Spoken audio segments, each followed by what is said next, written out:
My name's Neil. And I'm Nikki.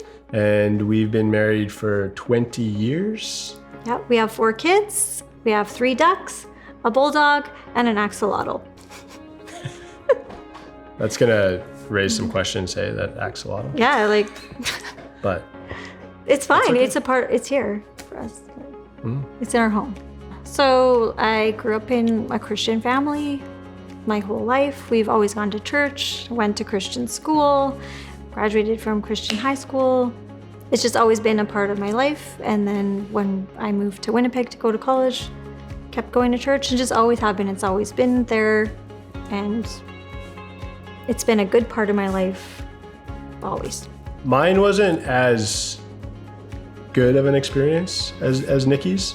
Really strict church, religious organizations that we were a part of, and at a pretty young age, I began to reject that. The rules and religion was first and foremost. There was a hierarchy.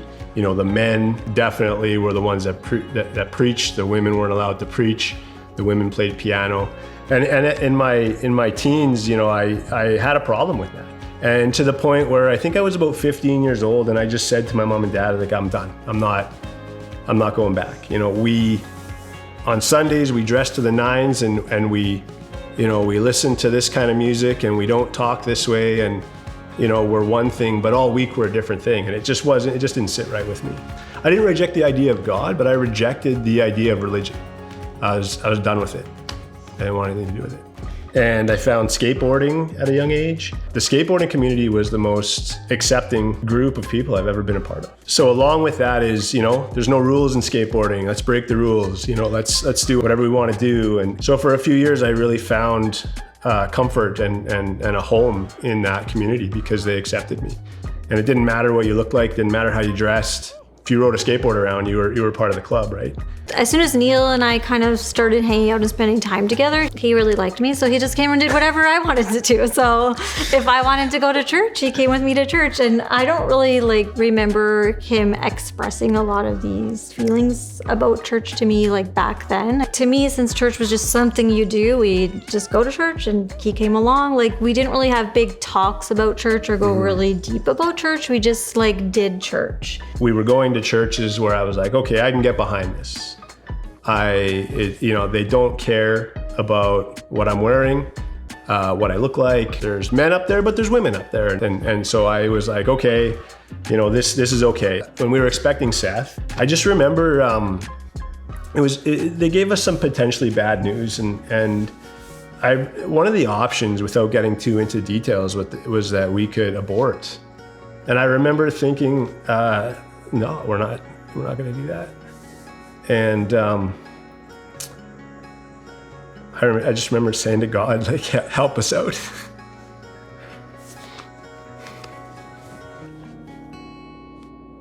You're gonna cut some of this out, right? And I just remember saying, okay, God, you got my attention. And if this baby boy is born healthy, I'll raise him in church. I think that actually until very recently, we did church, we went to church, but it wasn't much more than that. We believed in God. I made a promise to God to raise my kids in church, and I know better than to tell God you're going to do something, not do it.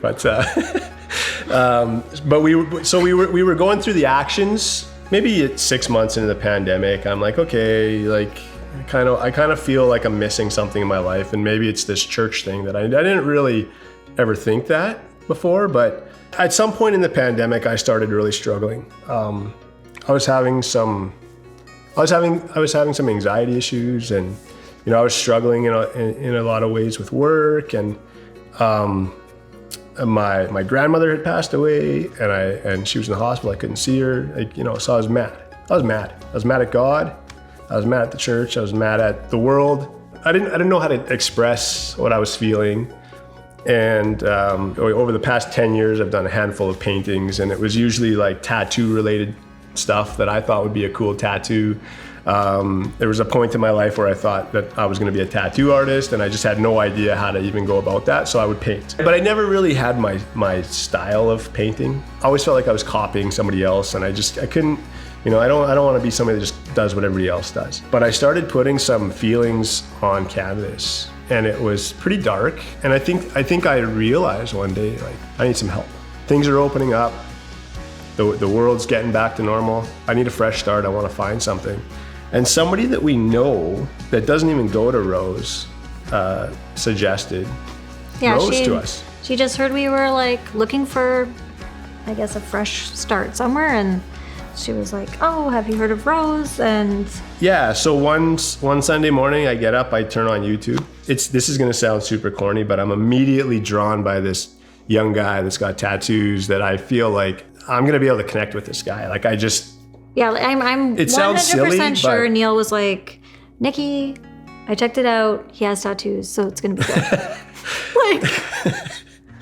And I was like, "Okay, well, I'll look into it." And then I just looked at it and I was like, "Okay, the music is good. It doesn't suck, so we can check it out." And I think part of it was that I've always felt like a bit of an outcast in church. For whatever reason, when I saw Mark for the first time, I was like, "Hey, this is interesting. Like this guy's leading a church, and he's got tattoos, and he's talking about God, and he's leading." And so I was immediately drawn in, but not only because of what he looked like and what he was wearing and what he had on his arms. I don't even remember what the service was about, but I remember thinking, holy smokes, like that's the God that I know.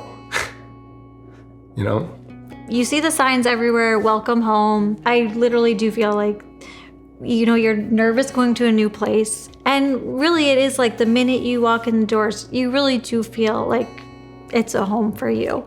And I remember just like being there in the service, and even though I might have felt like church was good before and like that was great before, like it was just like, I don't know how to say it. It was like a balm to my soul, where it was just like, I just felt like so much peace, and I feel like I cried through the whole service, and I just was like, yes, like we're here and this is a place for us. And it was just as easy as that. What really got me was the second time we came, Mark was talking to somebody and he excused himself to talk to us, but not only to us, to each and every one of our kids, and get to know their name.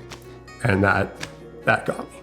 Historically, I was very resistant to get to know people. I wouldn't be part of a small group. Something I always said to Nikki was like, I got enough friends. I barely see the friends I have. I got enough friends. I don't need church friends. And a little bit of that was maybe, me putting my guard up and just not wanting to open up and let people, kind of see what I'm going through here talking about this. When we came to Rose, something changed. Like, God started softening my heart very quickly. And I couldn't wait to be involved. I want to be part of this thing. And I never felt that way before. Yeah, I can be, blunt, and I can be opinionated. And as funny as it sounds, like, even all that stuff is I'm more open-minded, and I'm slower to answer. I'm softer when I answer, whether that's with Nikki, the kids, coworkers, I can definitely see a change in my own life, for sure. You want to be a part of it, and you want to do it, and like, instead of being drained by the things you're participating in, you feel like energized by them. Everything does seem very like easy. Like you don't have to have like a big load of experience doing this before, or like you don't have to have this wealth of knowledge on what this, I don't know, like you don't have to be a theologian or whatever. Like even with the kids getting baptized, like Roberta was like, hey, if you're a Christian, you should get baptized. And Ivy was just standing beside me and she was just like, okay, like I'm gonna get baptized. Like it's just as simple as that. It's not like you don't have to take a course, you don't have to pass a test.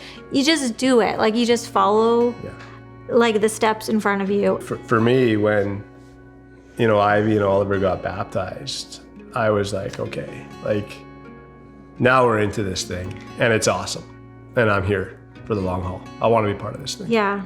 I think the timing is pretty close to the same time where we start plugging in, getting involved, and you know, I start feeling my heart soften. All of a sudden, I painted something someday, and I was so stoked about it because I felt all of a sudden like, okay, Neil, I think you've maybe found your my style of painting. You found your niche. This is what sets your art aside from, you know, the stuff that you've been doing for years, but not ever really thrilled or super happy about it. And, you know, I've started pumping out paintings that I felt were really unique pieces. And I never thought about that before. It all happens in the same time frame. And they're like honestly less like dark. So they're definitely. And I've kept some of those paintings because I think it's good to like remember times like that. But I like adding an element of darkness to my art, but I also want to make sure there's a message of love in them. So they've gone from being, you know, pretty dark, stuff that I was posting on social media, and I was looking for a fight. I wanted people to comment because I was ready to fight them. So it's gone from that to these elements of love and light amongst some darkness.